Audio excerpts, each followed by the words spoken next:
check.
All right. Hello, everybody. Welcome back to Turning Left. I am Jason Allen. Of course, with me as always, Sir Richard Donan. I love being here and beating people up when they're GOP members. And we didn't even have to pay him to say that. Isn't that great? Hello, everybody. Welcome back. After a tough last couple weeks, I would like to say that we were all on assignment, but we weren't. We were all sick. We were laid low by this nasty, lingering bug that we're okay now.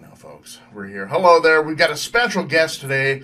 I'm excited about this because usually when we get on the air and we talk and stuff, we not only talk about all the bad things the people on the right are doing, but we want to try to advocate and try to we're offering solutions here, right? Hey, that's the name of the game. Right. And so tonight, we've got Dorothy Gasquet. She is the candidate for the 3rd District out of Washington State for the House of Representatives.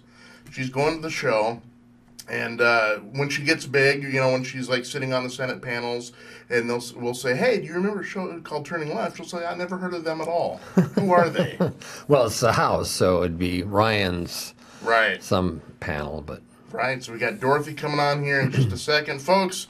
We're not going to be covering a lot of like the current events this morning, simply because we're going a different route with the interview and stuff. So if you want to know what's going on with the world, Google it.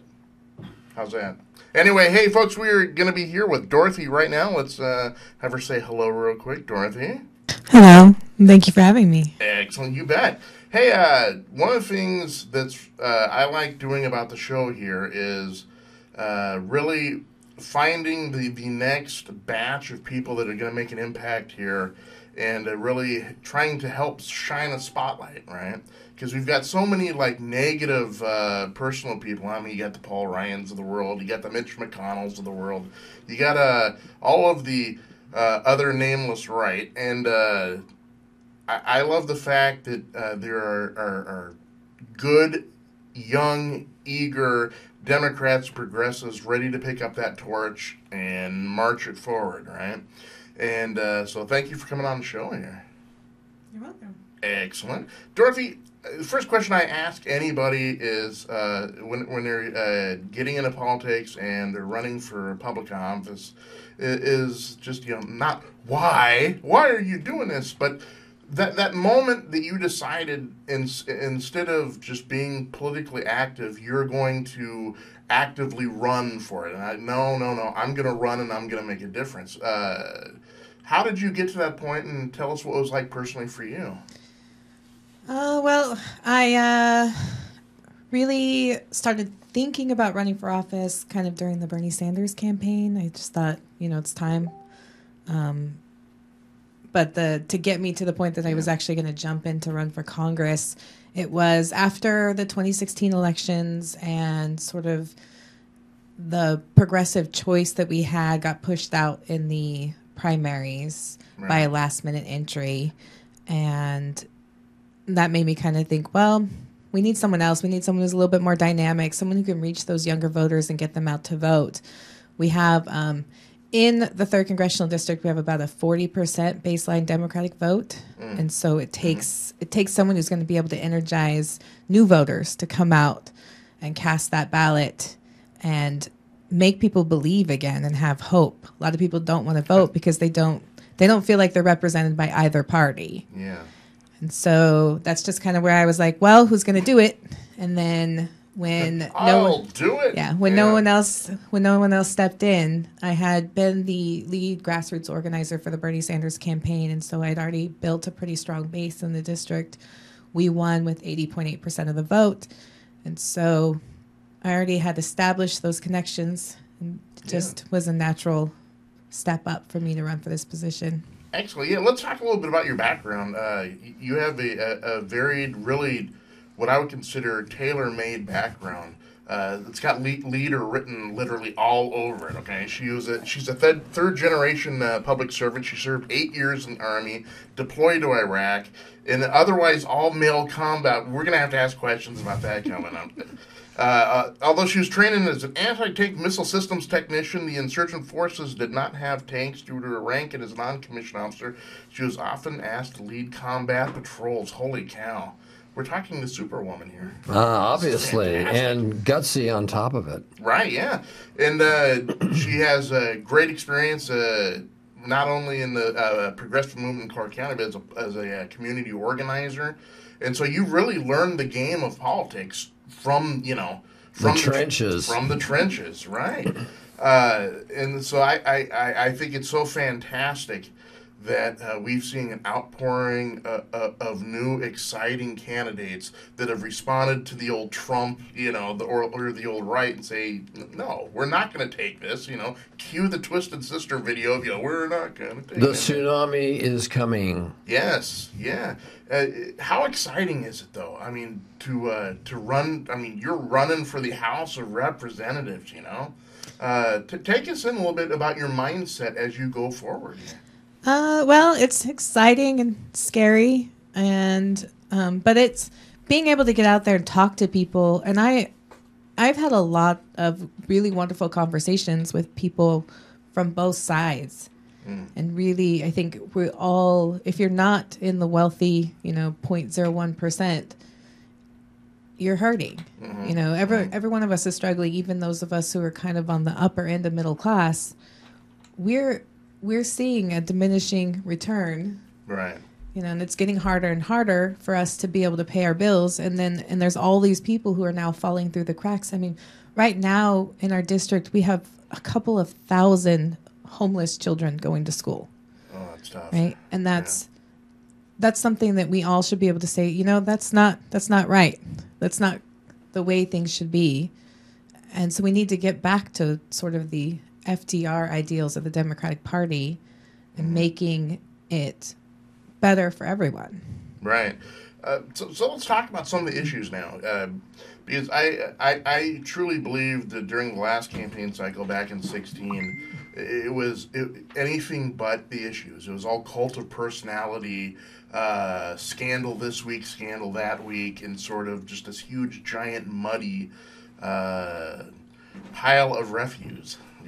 So let's talk about a little bit education. And we're talking about, like, you just mentioned a couple thousand of homeless children in your district. Where do you stand on really promoting better education and making that better education more accessible to the most people?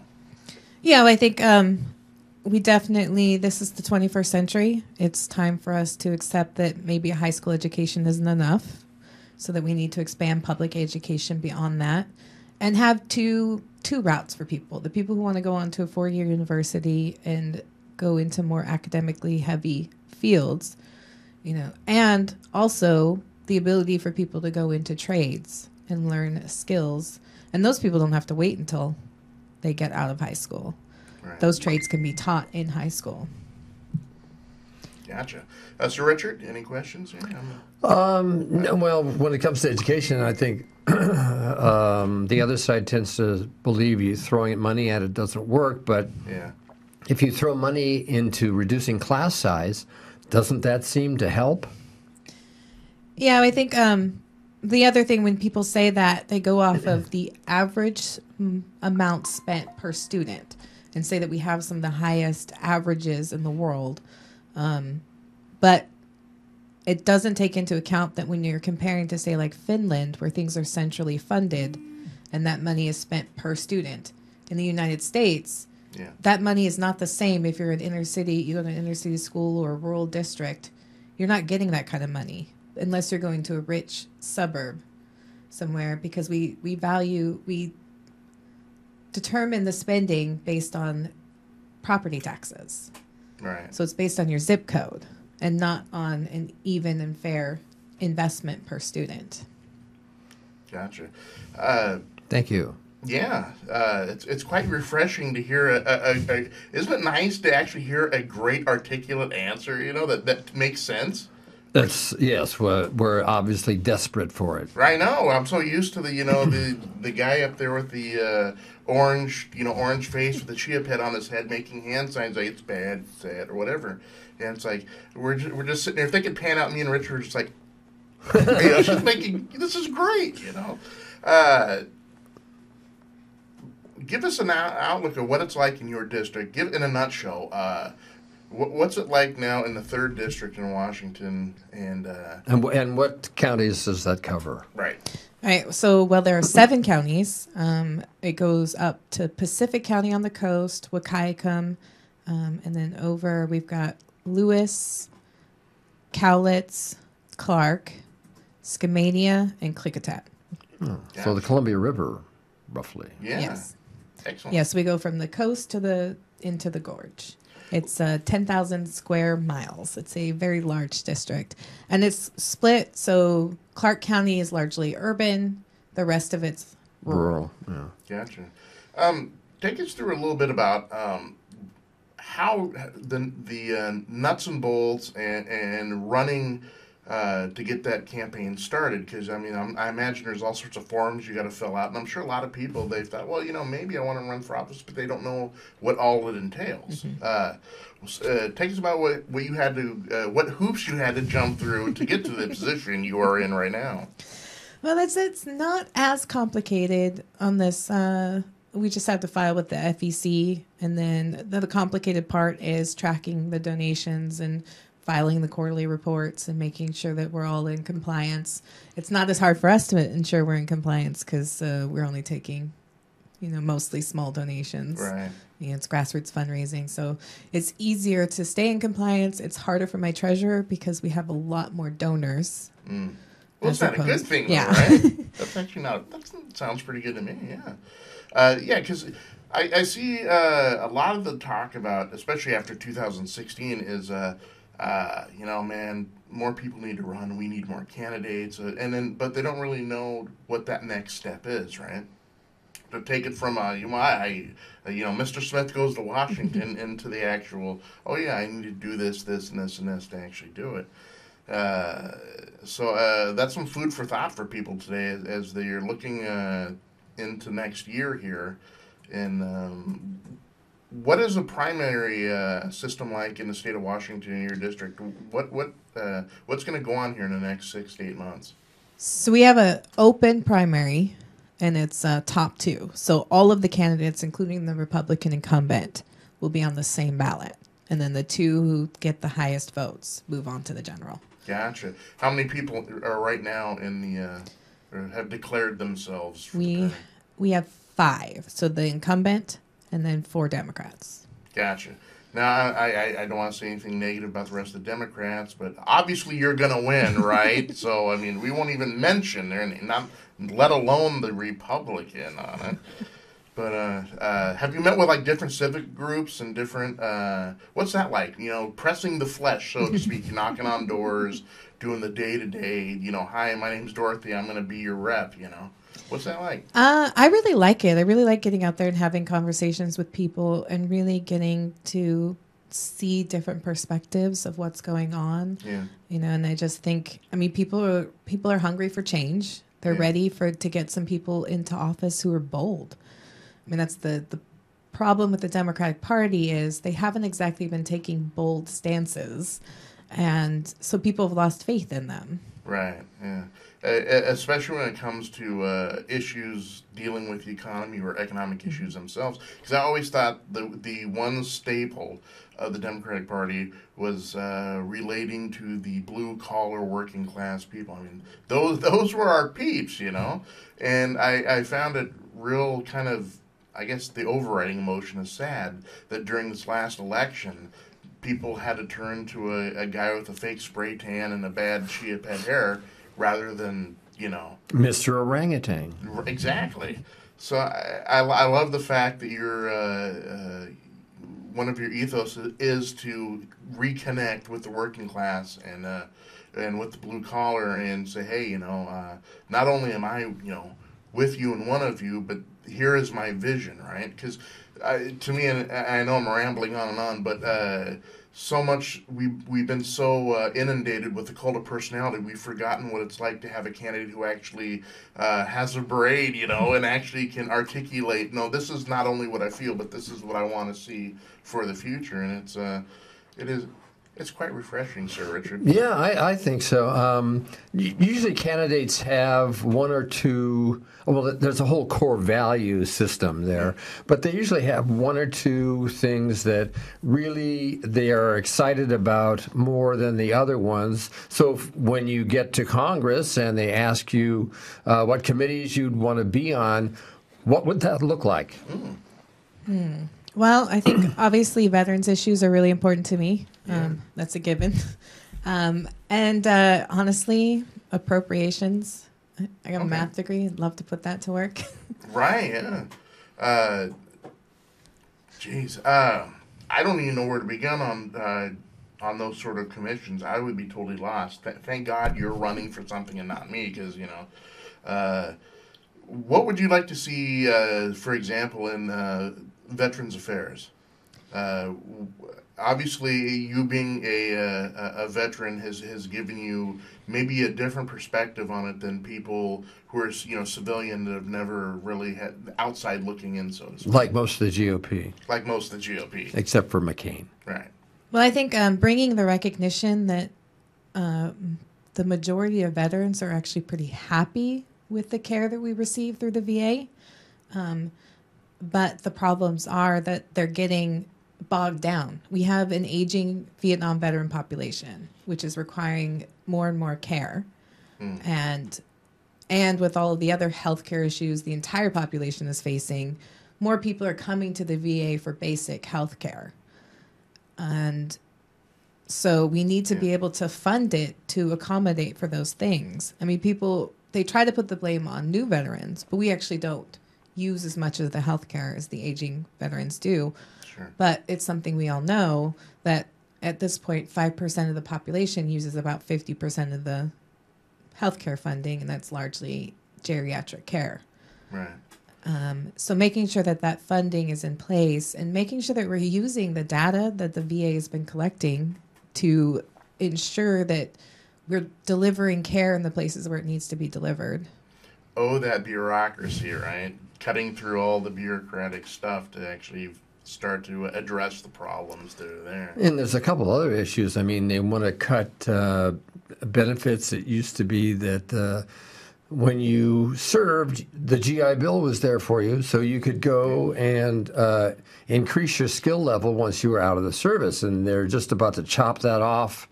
The Republicans want to chop that off in the budget they're currently wrestling with. Yeah. That brings up a good point. What do you, because obviously when you knock on the doors and you shake the hands, kiss the babies, do everything like that, you're going to run into some real hardcore guys in red hats, make America whatever again. Women too, by the way. Right. How do you combat that where if you try to state what you believe and what your vision is, just the same platitudes coming back at you over and over and over again, make America great, yada, yada, yada. I mean, how do you as a candidate kind of hurdle that and get some meaningful, kind of dialogue going on? Usually I start by talking about my service. I think that we share a lot of the same values. I bring something that a lot of Democrats don't, is that I tend to wear my patriotism on the outside. It's something that I've always considered myself, a patriot. I love this country. I really believe in the promise of America. I don't think we're delivering on that, but I think that our foundations, the foundation of this country, if you think about it, it's beautiful to think that we have it written down that all men are created equal, and that we have this written, that we have a right to life, liberty, the pursuit of happiness. And even in our Constitution, the very beginning, it lays out what the role of government is. Right. Right. And so we have this in place. We just have to really kind of tap into it and really fight for those things. Right. And so when I'm talking to Republicans, I can reach them and we share these values. And then I talk about some of the reasons people voted for Trump are a lot of the same reasons people wanted, Bernie Sanders. Is we talk about infrastructure investment. We've got this bridge across the I-5 River that connects Portland and Vancouver, and it needs to be replaced. It's 100 years old. Yeah. So, and that's not just that. It's like our water infrastructure is outdated. Anybody who's lives in a house built before 1985 has lead solder in their pipes. And so we all run the risk of lead poisoning.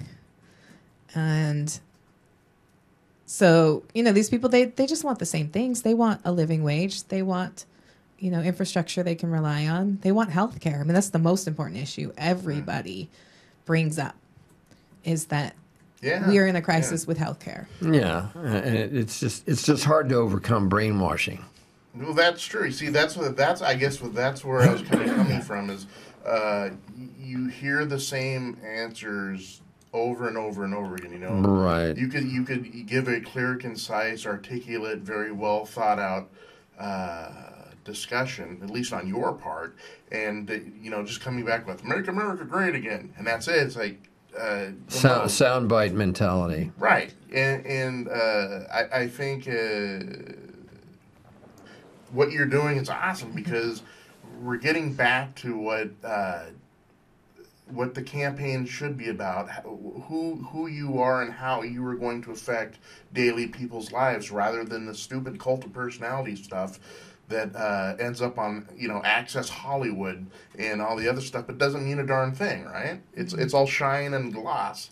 And I love the fact that young candidates down in the trenches at the grassroots level are just saying, we're not having any of this. We're going to talk about the issues again. We are going to make America, America's already great, but this is what we're going to do. We're going to make it better. That's right.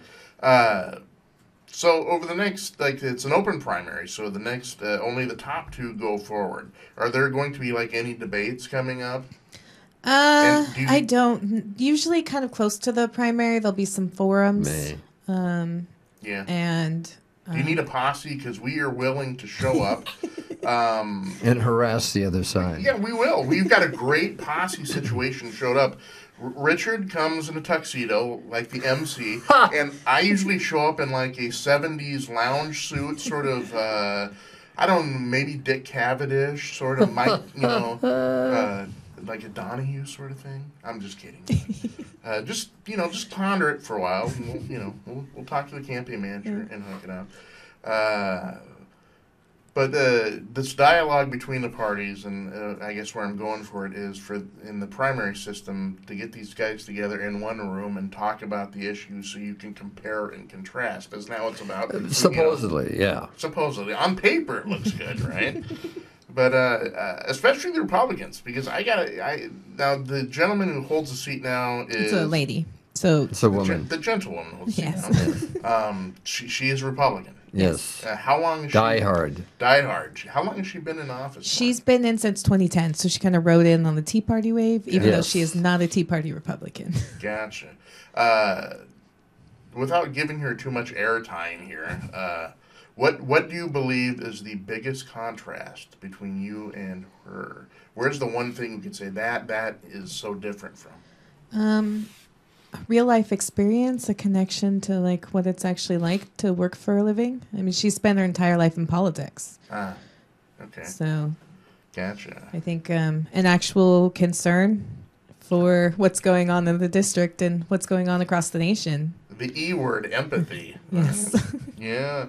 This is great, folks. If you want to know what we're talking about, as we're talking with Dorothy Gasquet, third candidate for Washington's 3rd Congressional District, you can go to our webpage right now. It's www.dorothyforcongress.com. Very easy, cool URL, dorothyforcongress.com.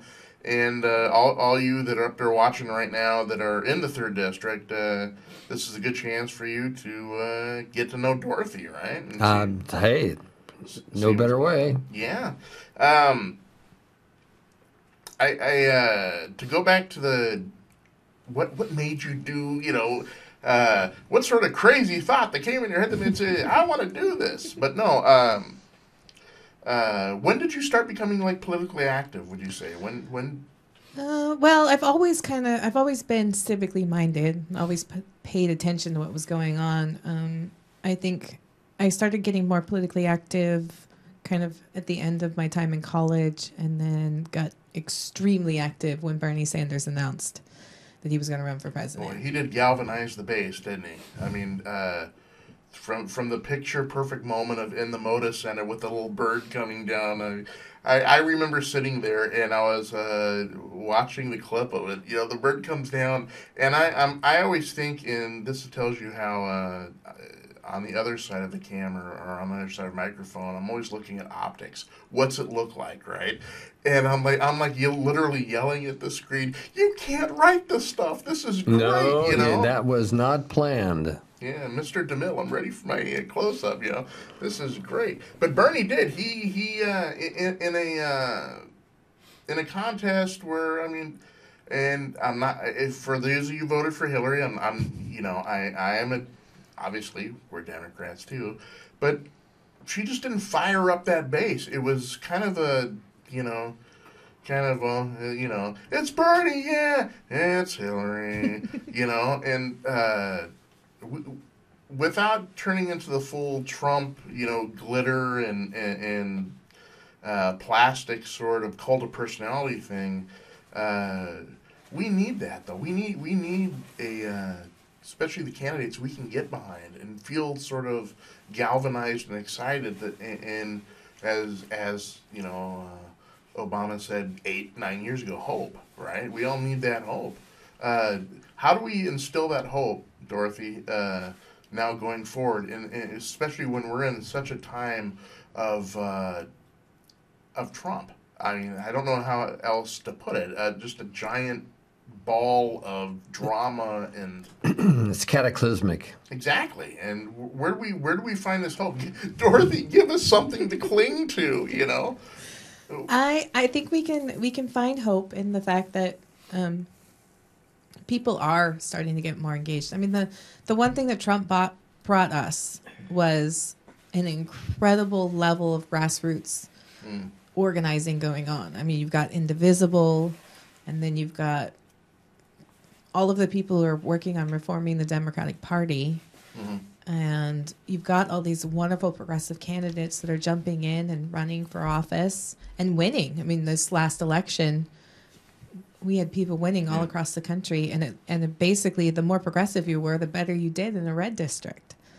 Okay. And so there's hope in that. And there's also just that candidates can come forward and bring that getting people to run for office. So I've been endorsed by Brand New Congress, and their big thing is that they just want extraordinarily ordinary people to run for office. Right. Because you're electing a representative, somebody who's going to go there and fight for the policies that are good for you. Yeah, shouldn't they reflect the people they're serving? Yeah, right? But they don't, because most of them are attorneys. And a lot of them are super wealthy, and and they're more concerned with their donors than they are with the constituents that they're supposed to be representing. And so we're getting more of these people into office, and people are winning without spending the kind of money that we thought we would have to spend. That's great to hear. That is great to hear, especially when you hear about the cascading costs of just running a campaign these days. I mean, I think in the general election, it hit an all-time high, right? Right. I mean, it was like $1 billion. Nearly, yeah. And for just someone starting out who wants to make a difference at the local level, I mean, that can seem very daunting. Right? I mean, oh my gosh, how much money am I going to have to raise here? Am I going to have to mortgage not only my kids' future, but my grandkids' future as well, right? So that's awesome that this is now starting to become more at the grassroots level and starting that fundamental in the trenches outlook that we've always talked about here. Which was the basis for democracy to begin with. Right, yeah. Do you feel like in the 3rd District up in Washington, have you seen any signs of what people call gerrymandering? The sort of... Not as much. Okay. Because in Washington State, we have a equally appointed board that determines the district boundaries. So the Republicans pick half the people, and then the Democrats pick the others, and then they put some sort of independent person in charge of all of it. But there was some deals that went on. So when we redistricted in 2010, there were some deals that went on to try and protect some of the red districts in exchange for a solid blue district. Yeah. I don't think it was a very good deal on the Democratic side, because they made 2 red districts for 1 blue district. Yeah. How often, I'm just going to throw this out there for general perusal, how often can that be addressed? How often? I mean, when can people at the local and state level get together and say no? Well, they're going to have the, the Supreme Court is going to rule on gerrymandering. Yeah. And it's probably going to go down that gerrymandering is unconstitutional because it removes the one person, one vote rule, which is supposed to be spread equally throughout the state. And there's been some already turnovers, right? I mean, I think Texas last month. Yes, they got nailed for slapped down for that. Yep. North Carolina, I believe. Yep. And it'll be interesting to see what it's like here, because I think one of the pivotal things that happened this last election was those gerrymanderings in the battleground stage. Pennsylvania.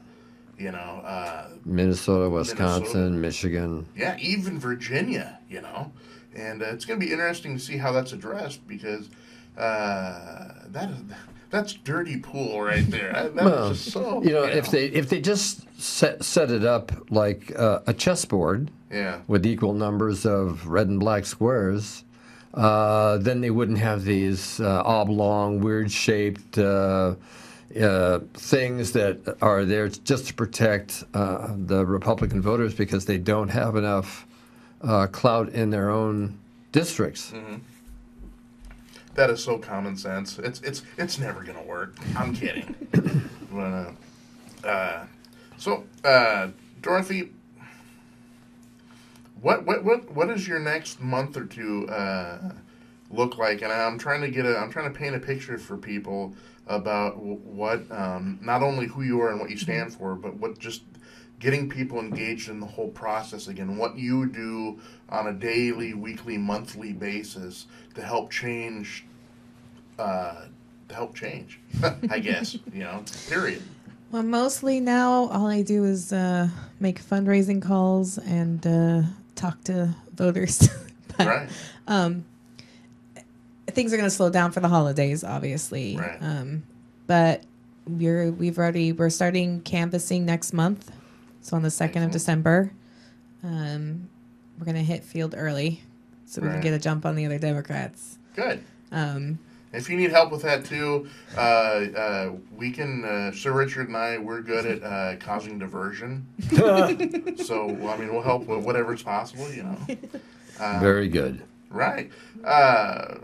So over the next month or two, as things move forward, I love the fact that you're getting an early kind of jump on everything and trying to get in people's minds. And the game isn't over. It's not. It's not begun yet. We're now starting to do that. How can people help you? How can people that may be watching this right now and saying, "Hey, I live up in Vancouver. Hey, I live in this district. How can I get involved?" So we'll have our Facebook event is already up. So if you look at our Facebook page, you can see the details for the canvassing event. If you don't like canvassing, we'll have plenty of other opportunities to get involved, from data entry to phone banking. And the biggest thing, those small dollar donations add up, but it takes a lot of them. If you think about it, it takes $127 donations to equal one wealthy person's $2,700 donation, right? So, and we've seen this flashed up on the screen here, the Facebook page, www.dorothyforcongress.com. You can get onto her Facebook page and really learn how you can step up yourself and become involved in the process, because now more than ever, we need everybody at the grassroots level, because change, one thing we've always said on the show is change never happens from the top down. It always is from the bottom up. And so if people think, hey, my vote doesn't matter anymore, that nothing I can do makes a difference, you're living testimony that that's just not true, because unless people like you step up and do the hard work and have that vision, nothing is ever, going to get changed. And even though I'm not in your district, thank you. Thank you for doing this. Thank you for taking your time and maybe putting your life on hold to serve a greater cause, And that's fantastic. So, folks, get on up there right now, dorothyforcongress.com. Get on their Facebook page. Do what you can do. Heck, even if it's just calling your local Democratic office headquarters and just saying, hey, this is, whatever your name is, fill in the blank, and saying, I want to help. How do I help? That's where it starts. Yep. So there you go. Dorothy, I want to thank you so much. Yes, thank you very much for coming in today. When I talked to Damien, and he says, hey, you need to get Dorothy on the show. She's fantastic. And again, just thank you, for all you're doing. Welcome. Thank you for having me. Excellent. Right now, Dorothy, this is going to be a treat for you. It's a treat for me every week. I love this time of the show because Sir Richard hands out his weekly award. It's called the Putts of the Week. And we just, Sir Richard just wants to shine a light on people that need to be having a light shined on them. That's right. So, Sir Richard, take it away. Who is your Putts of the Week? Well, just before I get into the World's Greatest Putts of the Week award, I'd like people to remember that on this day in 1963, John F. Kennedy was assassinated. And for some, that was not just the loss of Camelot, but the loss of hope, because from there we went into eventually Richard Nixon, and then Ronald Reagan. The downhill ball got rolling upon his assassination. So we went from the new frontier into Vietnam, right? Exactly. Yeah. So let's see. Back to it. Today's world's greatest putz of the week goes to the entire Republican Party for not having the balls to stand up and remove the pedophile Roy Moore from the Alabama senatorial election. The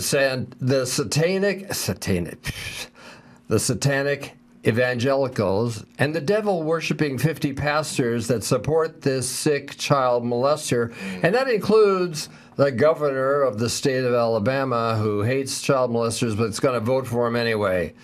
Moore should be locked up in prison and have the key shoved so far up his rear end that it will hit the empty space where he calls the brain. Moore and what's going on with Me Too, I have to heartily congratulate the Me Too movement for what's going on. A cultural paradigm shift is now going on in America that should have happened 300 years ago. But I am grateful to see that victims are taking a stand to stand up and speak for themselves and get these clowns out of there. Yeah. Dorothy, do you know why I love this segment so much? Because it's like, yes, like I said earlier at the top of the show, there's a lot of like current event stuff that we're just not going to cover today because our interests are going to lie in else. But folks, I have a whole lot to say about Judge Roy Moore and what's going on there. And you can believe it'll probably be start next week that we start telling you how we really feel. Oh, and the Republicans are scared beyond belief because if they lose one seat, then all of a sudden the Senate can shift and things will be vastly, even Pence can't come in and make a tie-breaking vote anymore. So they don't know what to do. So it's funny to see them running around without any clothes on. Right.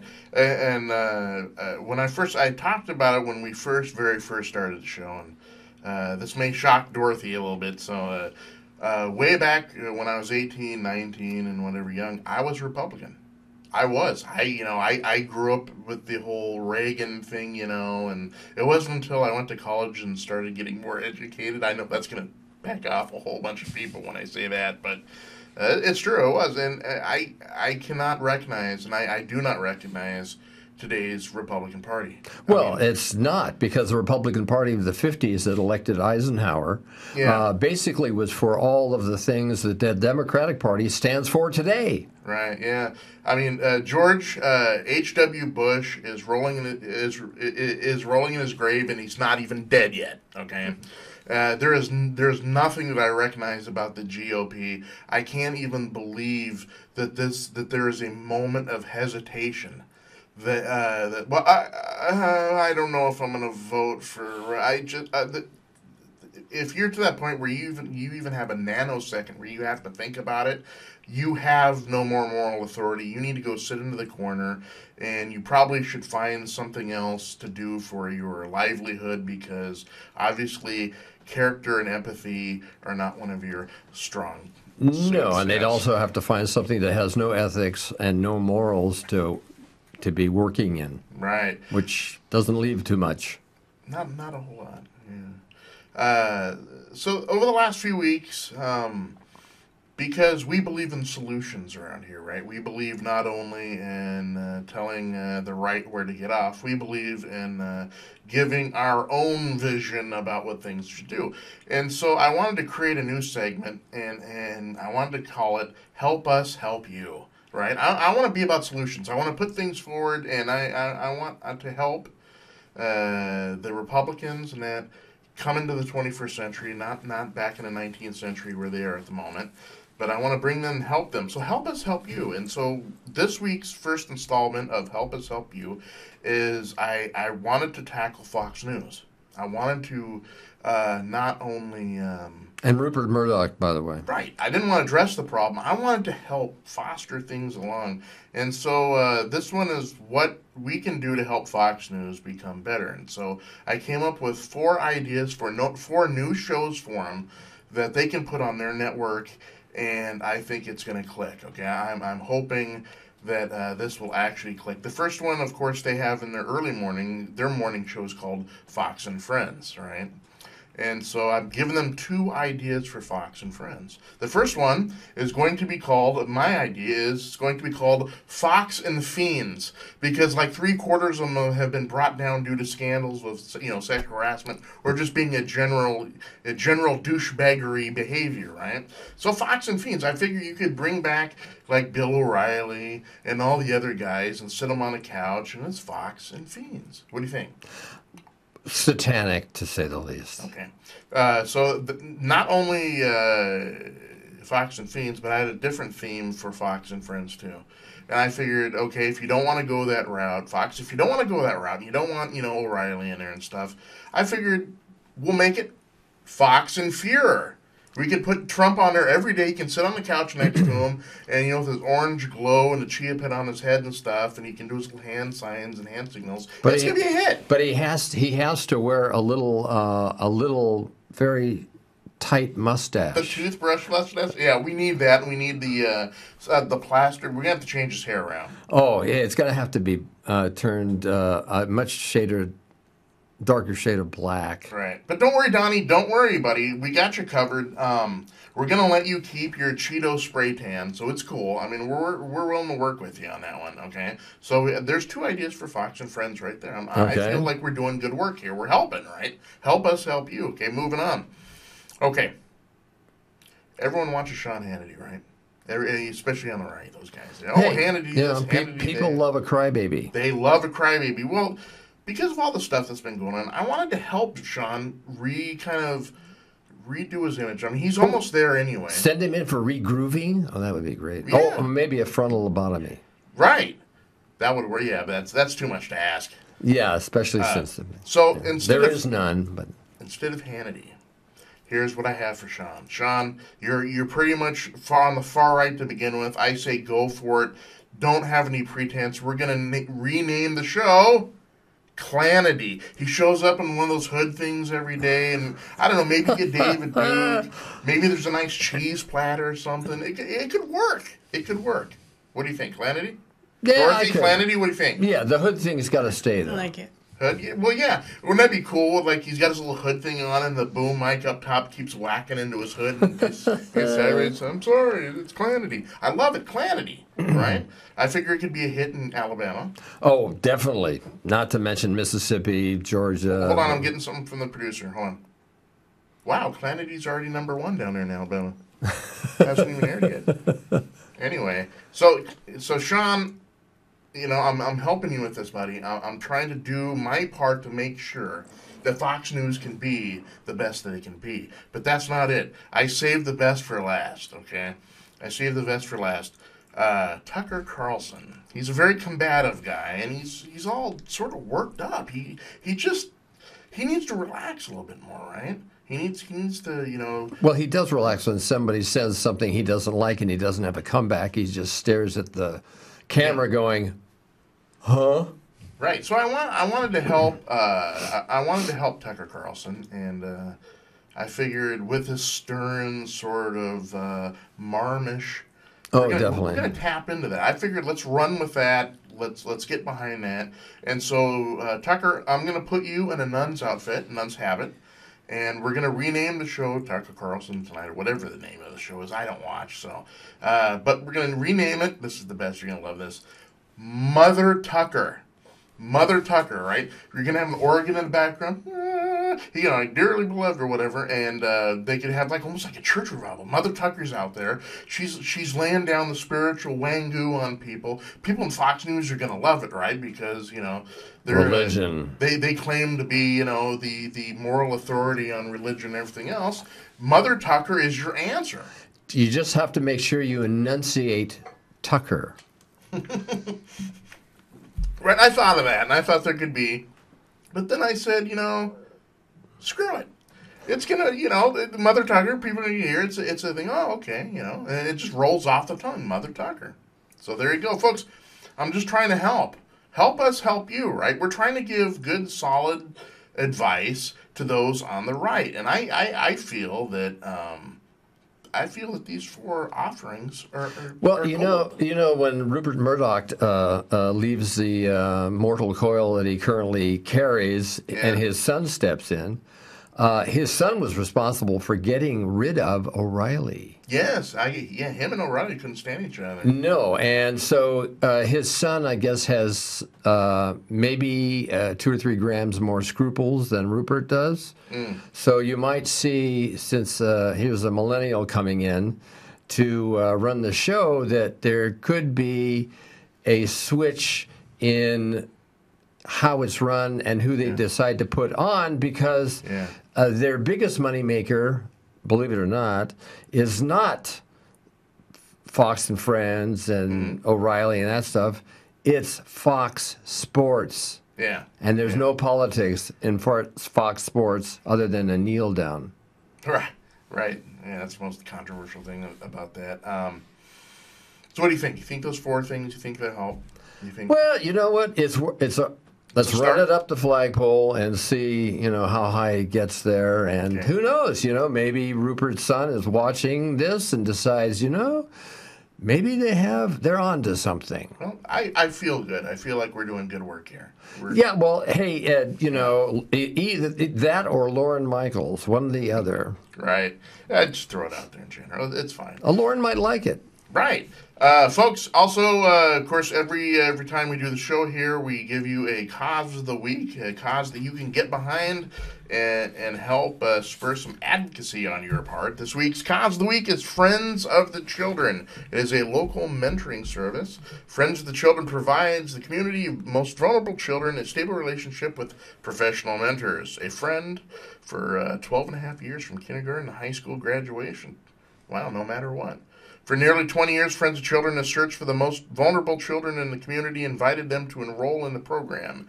They do this by partnering with elementary schools located in neighborhoods characterized by high levels of poverty and crime. Every spring, they spend 6 weeks interacting with kindergartners at these schools in order to find the children who will benefit the most from having a friend in their lives. There you go, Friends of the Children. Folks, if you want to get behind this and help mentor a youth and try to make a difference in somebody's life, you can. All you got to do is go to www.friendspdx.org. Again, friendspdx.org. Or if you want to call them on the phone, you can at 503-281-6633. Once again, 503-281-6633. Or if you're one of those guys that you want to go down in person and you want to meet somebody, you can. Their address is 44 Northeast Morris in Portland, 97212. Again, 44 Northeast Morris, Portland, Oregon, 97212. So there you go, Friends of the Children. Great idea, because children need role models.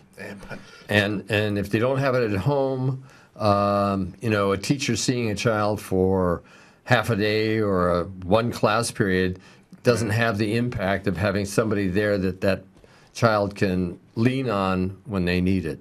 Right, I totally agree. More than ever, we need good role models. And this week's book endorsement also, I think, exemplifies that. Book that I just got done last night reading. It is the brand new biography by MSNBC's Chris Matthews.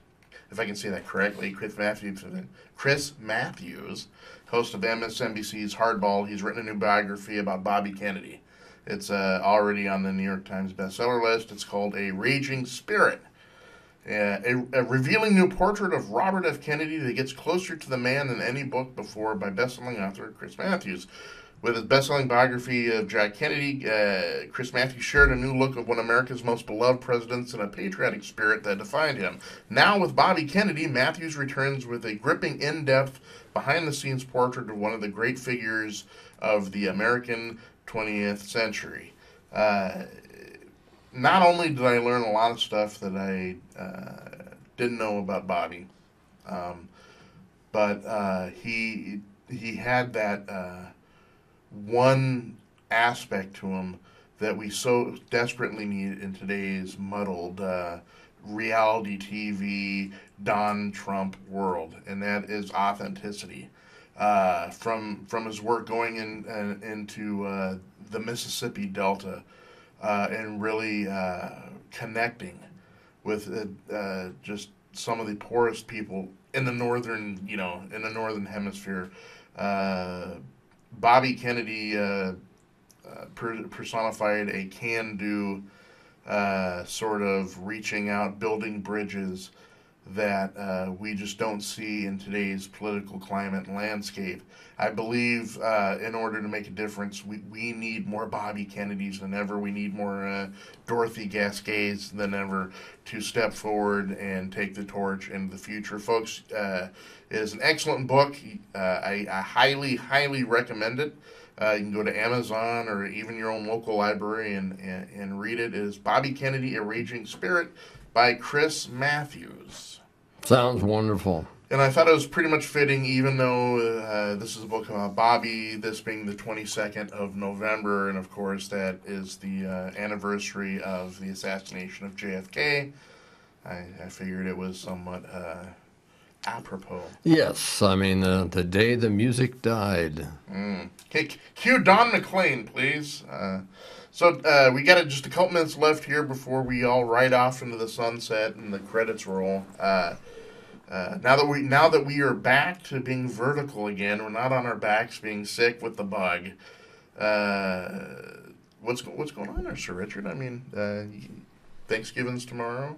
Yeah, well, my current field of focus is on the fact that we could lose net neutrality today.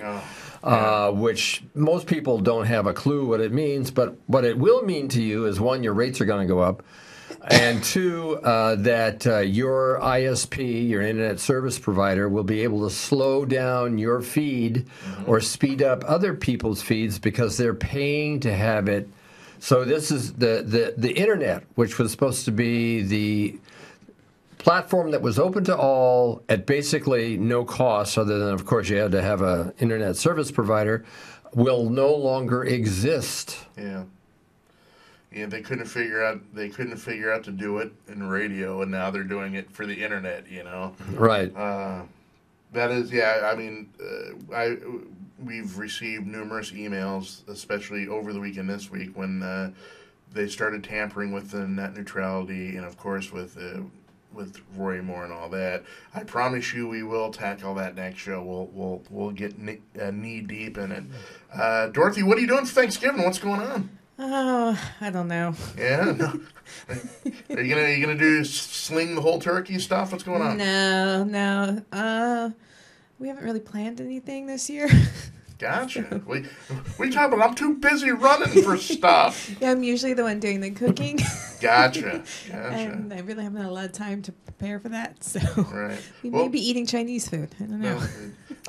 You don't mind if I talk to your husband for a second? Multicultural. Dorothy's husband. I want to talk to you. Come here. Let's come on in. Grab a seat. Okay. Hi. Nice to meet you. My name's Jason. Okay. Now she's running for Thompson office, right? I know you're proud as heck of her. So what do you say that you cooked the turkey this year? What do you think? Could you do that? Maybe a little cranberry sauce on the side? What do you think? Oh, they can always go to Huber's. That's true. Very true. See, we're offering solutions. So Dorothy's husband, don't punch me. I'm just giving advice. It's cool. All right. I feel like I've done a good service for you. What do you think? Excellent. Folks, we will be back next week. We're going to discuss some interesting topics. We are going full throttle on Roy Moore next week for a little bit. I've got some interesting takes on him. I've been ready and eager to weigh in on this subject. I'm also going to put a blog post up, which I haven't done in a while. I've been a bad host. I have not done any more blog posts, and we're going to do that as well. So, folks, until we meet again next week, have a safe and happy Thanksgiving. As you're all gathered around a table, it's okay to throw a couple things like a roll and other soft objects at your Trump supporter uncle that's off in the corner. I'll condone that. You can do that. Maybe throw some Jell at him. But try not to throw the Turkey. Try not to throw the turkey drumstick or anything like that, because not only is it a tremendous waste of food, but it just wouldn't be good.